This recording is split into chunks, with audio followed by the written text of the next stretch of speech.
ក៏គង់ដងទងអើវ៉ាវសមុទ្រក្នុងក្រៅវាលអើយីសានខ្ញុំអ្នកនេសាទជីវិតបត់បានរស់នៅផ្ញើប្រាណលើផ្ទៃជលសា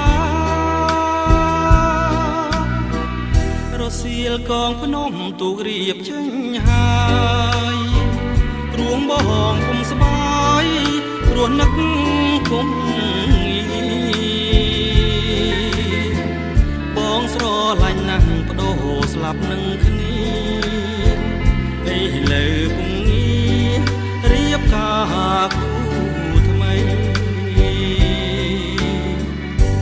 ស្រណងផា